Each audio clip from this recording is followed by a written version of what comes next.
Good morning, School of Light, everybody in the world. Um, Today is the what is it? 6th, 7th, maybe, of August, and it's after the Dayton shooting and El Paso Walmart massacre, and um, and then we all have our own lives, right? So last time I read about Nahum being cured of leprosy in chapter 5, and today is chapter 6 of Judges. Shoot, I'm way over here in Kings.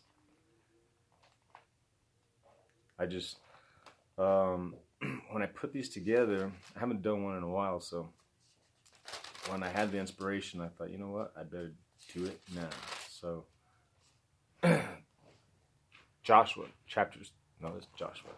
Judges, Joshua, Judges.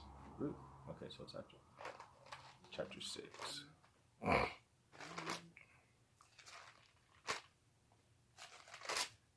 Chapter 6.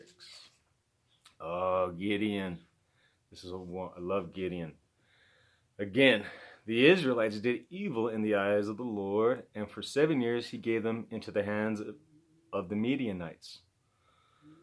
Because of the power of Midian was so oppressive, the Israelites prepared shelters for themselves in mountain cliffs, caves, and strongholds.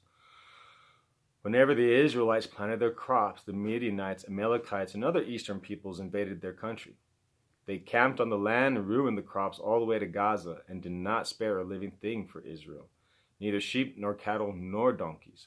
They came up with their livestock and their tents like swarms of locusts. It was impossible to count the men and their camels. They invaded the land to ravage it. Midian so impoverished the Israelites that they cried out to God, to the Lord, for help. When the Israelites cried to the Lord because of Midian, he sent them a prophet who said, "This is what the Lord, the God of Israel, says. I brought you up out of Egypt, out of the land of slavery. I snatched you from the power of Egypt and from the hand of all of your oppressors. I drove them from before you and gave you their land. I said to you, I am the Lord your God. Do not worship the gods of the Amorites in whose land you live. But you have not listened to me.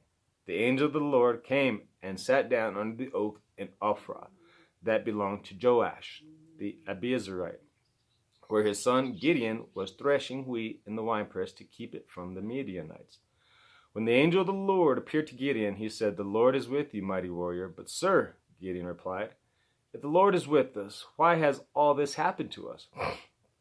Where are all his wonders that our fathers told us about when they said, Did not the Lord bring us up out of Egypt? But now the Lord has abandoned us and put us into the hand of Midian. The Lord turned to him and said, Go in the strength you now have and save Israel out of Midian's hand. Am I not sending you? But Lord, Gideon asked, How can I save Israel? My clan is the weakest in Manasseh, and I am the least in my family. The Lord answered, I will be with you, and I will strike down all the Midianites together. Gideon replied, If now I have found favor in your eyes, give me a sign that it is really you talking to me. Please do not go away until I come back and bring my offering and set it before you. And the Lord said, I will wait until you return. Gideon went in, prepared a young goat, and from an ephah of fine flour made bread without yeast. Putting the meat in a basket and its broth in a pot, he brought them out and offered them to him under the oak. The angel of God said to him, Take the meat and unleavened bread, place them on this rock, and pour out the broth. Gideon did so. With the tip of the staff that was in his hand, the angel of the Lord touched the meat and the unleavened bread. Fire flared from the rock, consuming the meat and the bread, and the angel of the Lord disappeared.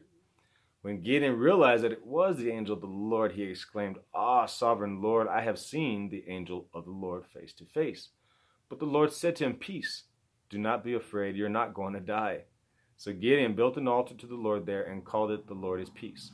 To this day it stands in Ophrah, or of the Abiezrites. That same night the Lord said to him, Take the second bull from your father's herd. The one 7 years old. Tear down your father's altar to Baal and cut down the Asherah pole beside it. Then build a proper kind of altar to the Lord your God on top of this height. Using the wood of the Asherah pole that you cut down, offer the second bull as a burnt offering. So Gideon took 10 of his servants and did as the Lord told him. But because he was afraid of his family and the men of the town, he did it at night rather than in the daytime. In the morning, when the men of the town got up, there was Baal's altar demolished with Asherah pole beside it cut down and the second bull sacrificed on the newly built altar. They asked each other, who did this? When they carefully investigated, they were told Gideon, son of Joash, did it.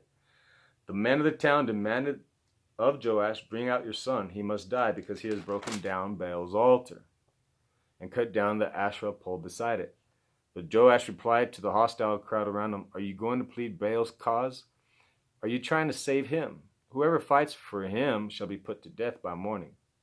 If Baal really is a god, he can defend himself when someone breaks down his altar.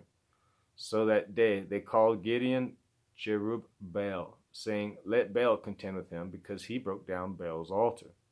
Now all the Midianites, Amalekites, and other eastern people joined forces and crossed over the Jordan and camped in the valley of Jezreel. Then the Spirit of the Lord came upon Gideon, and he blew a trumpet, summoning the Abiezrites to follow him. He sent messengers throughout Manasseh, calling them to arms, and also into Asher, Zebulun, and Naphtali, so that they too went up to meet him. Gideon said to God, if you will save Israel by my hand as you have promised, look, I will place a wool fleece on the threshing floor.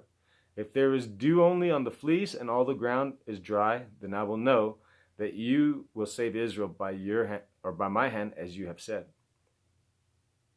And that is what happened. Gideon rose early the next day. He squeezed the fleece and wrung out the dew, a bowl full of water.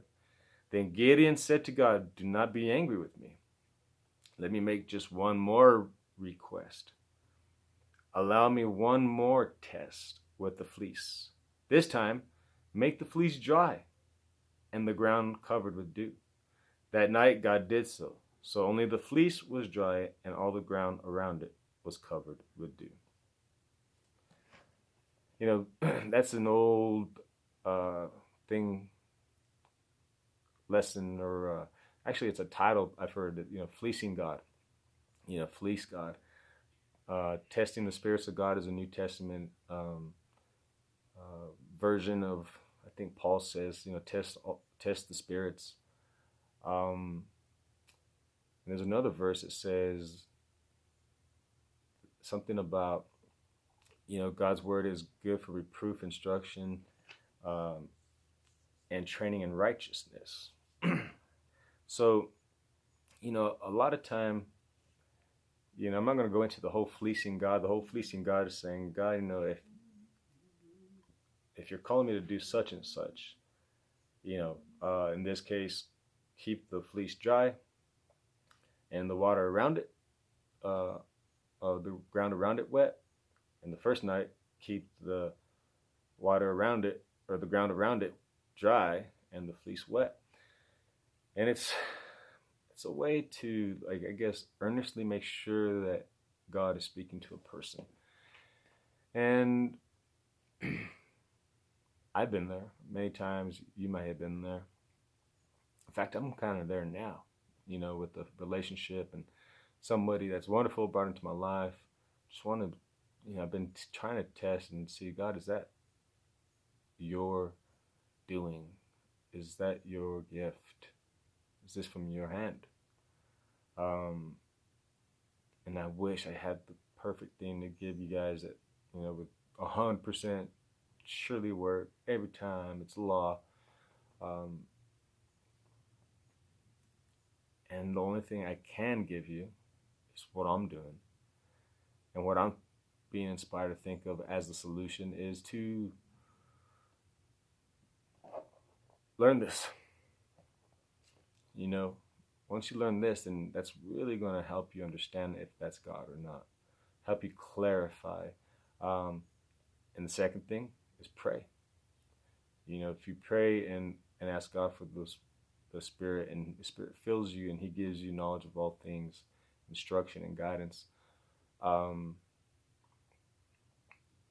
those are only two things I'm doing, and I can think of to do. And really, I haven't really been like doing fully. Just now that I'm reading this, I'm thinking, there's the solution. That's the solution. Is spend time knowing this, and spend time connecting you to God. God bless you all. Hope that helps. I hope that inspires. Hope that challenges. Hope that gives you a different way of thinking, a different vibration, something that will give you that step up. That will give you a handhold in your journey to the top. God bless you all. Have a good one.